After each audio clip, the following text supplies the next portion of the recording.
بسم اللہ الرحمن الرحیم۔ الصلاۃ والسلام علیکہ یا رسول اللہ وعلی آلہ و صحبہ یا سیدی یا حبیب اللہ۔ درود شریف کی کیا ہی فضیلت و برکات ہیں۔ جتنا درود پاک کے بارے میں پڑھتے ہیں سنتے ہیں، درود شریف پڑھنے کا مزید دل چاہتا ہے۔ درود شریف مدد کرتا ہے، راہیں کھولتا ہے۔ درود شریف میں دونوں جہاں کی کامیابی کا راز ہے۔ درود شریف کی برکت کے کیا ہی کہنے ہیں۔ یہ وہ عمل ہے جو ہر حال میں قبول ہے۔ چلیے درود شریف کی کرامت کا ایک واقعہ ہے، وہ بتاتے ہیں۔ کہتے ہیں میں نے ایک بزرگ سے سنا، وہ کشمیر کے رہنے والے تھے اور ان کی عمر تقریباً 50 سال کے قریب تھی، اور وہ مجھے تسبیح پڑھتے ہوئے دیکھ رہے تھے۔ انہوں نے مجھ سے پوچھا، آپ کیا کر رہے ہو؟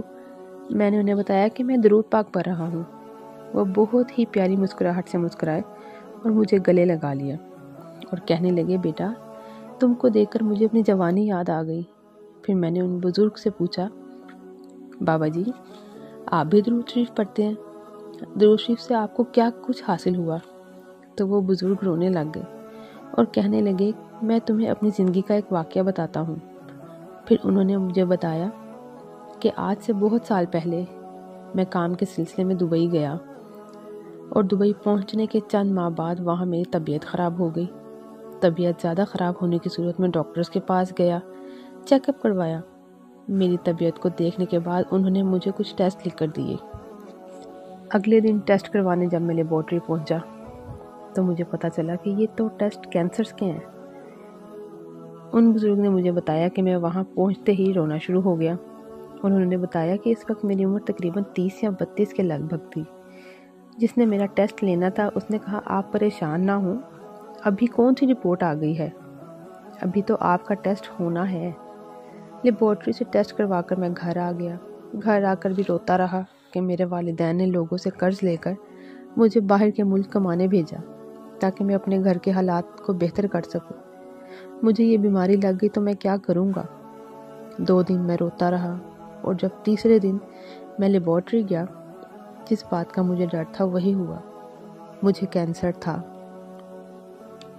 جب ڈاکٹرز نے مجھے یہ بات بتائی تو میں بہت رویا اور سارا دن ساری رات درود شریف پڑھتا رہا۔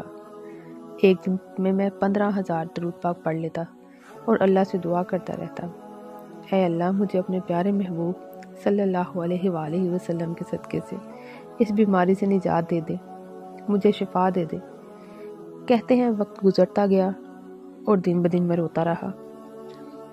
کچھ دن بعد جب میں ڈاکٹر کے پاس گیا تو ڈاکٹر نے کہا کہ اب تم واپس پاکستان چلے جاؤ، تمہارے کینسر کی لاسٹ سٹیج ہے، یہ وقت تم اپنے گھر والوں کے ساتھ، اپنے ماں باپ کے ساتھ گزارو۔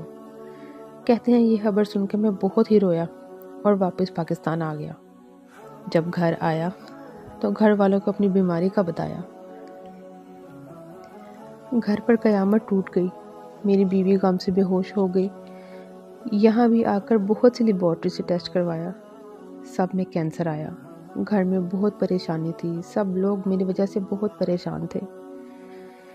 میں ہر وقت درود شریف پڑھتا، روتا اور اللہ سے دعائیں مانگتا رہتا۔ کہتے ہیں میں کینسر کی دوائی تو کھا رہا تھا، لیکن مجھے دوائی سے زیادہ درود پاک پر یقین تھا۔ میں نبی کریم صلی اللہ علیہ وآلہ وسلم کی بارگاہ میں درود پاک پڑھتا ہوں تو انشاءاللہ مجھے شفا ضرور ملے گی۔ میری بیماری کو آلموسٹ 1 سال ہو گیا اور میں سارا دن درود پاک پڑھتا رہتا تھا اور دعا کرتا، اے اللہ مجھے اپنے حبیب کے صدقے تندرستی عطا فرما دے اور میرے بچوں کو یتیم ہونے سے بچا لے۔ ان بزرگ نے مجھے بتایا کہ درود پاک کی برکت اور فضیلت کو تو میں بخوبی جانتا تھا، اور مجھے پورا یقین تھا کہ رسول اللہ صلی اللہ علیہ وآلہ وسلم میری مدد ضرور کریں گے۔ ایک دن میں دوبارہ ٹیسٹ کروانے کے لیے کراچی پہنچا اور میں نے اپنے سارے ٹیسٹ دوبارہ کروائے۔ اللہ کے فضل سے نبی کریم صلی اللہ علیہ وآلہ وسلم کے احسان سے میری تمام رپورٹس کلیئر آئیں اور میری بیماری اس میں آئی ہی نہیں۔ ڈاکٹرز نے بتایا کہ تمہارا کینسر ختم ہو گیا ہے۔ خوشی سے میں رونے لگ گیا اور میں اونچی آواز میں کہہ رہا تھا کہ میری مدد نبی کریم صلی اللہ علیہ وآلہ وسلم نے کی ہے۔ سب لوگ میری یہ بات سن کر حیران ہو رہے تھے۔ میری بیوی رو رو کر کہہ رہی تھی، یا رسول اللہ صلی اللہ علیہ وآلہ وسلم آپ کا شکریہ۔ ان بزرگ نے بتایا جب میں گھر پہنچا تو گھر والے بھی خوش تھے، گھر میں اونچی اونچی سب درود پاک پڑھ رہے تھے۔ نبی کریم صلی اللہ علیہ وسلم کا شکریہ ادا کر رہے تھے، جو احسان انہوں نے ہم پہ کیا ہے ان کا شکر ادا کیا۔ مزید کہتے ہیں اگلے دن رپورٹ دکھانے کے لیے ڈاکٹرز کے پاس پہنچا، ڈاکٹرز نے اس رپورٹ کو رد کر دیا۔ کہتے ہیں یہ ہو ہی نہیں سکتا کہ میں نے اپنی ساری زندگی میں ایسا نہیں دیکھا کہ آپ کی لاسٹ سٹیج ہے کینسر کی، رپورٹ غلط بھی تو ہو سکتی ہے، ایسا کیسے ممکن ہے کہ آپ کینسر کی لاسٹ سٹیج پر آ کر ٹھیک ہو جائیں؟ اور میں دوبارہ ٹیسٹ کروانے کا کہا۔ میں دوبارہ ٹیسٹ کے سیمپل دے کر گھر آیا اور درود پاک پڑھنے لگا۔ درود پاک پڑھتے پڑھتے میری آنکھ لگ گئی، مجھے نیند آ گئی۔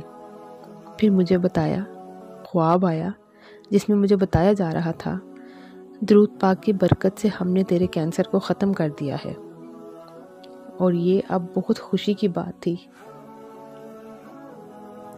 اور پھر جب 2 دن بعد میں اپنے کینسر کی رپورٹ لینے گیا تو رپورٹ میں بھی یہی آیا کہ مجھے کینسر نہیں تھا۔ اب میں بہت خوش تھا اور یہ سب درود پاک کی برکت تھی۔ کہتے ہیں کہ اس دن کے بعد میں نے کبھی بھی درود پاک پڑھنے میں ناغہ نہیں کیا اور روزانہ نبی کریم صلی اللہ علیہ وآلہ وسلم کی بارگاہ میں نذرانہ پیش کرتا رہتا۔ ان باتوں کو آپ تک پہنچانے کا مقصد صرف درود پاک کی برکتیں اور کرامات بتانا ہے تاکہ آپ زیادہ سے زیادہ درود پاک پڑھیں، تاکہ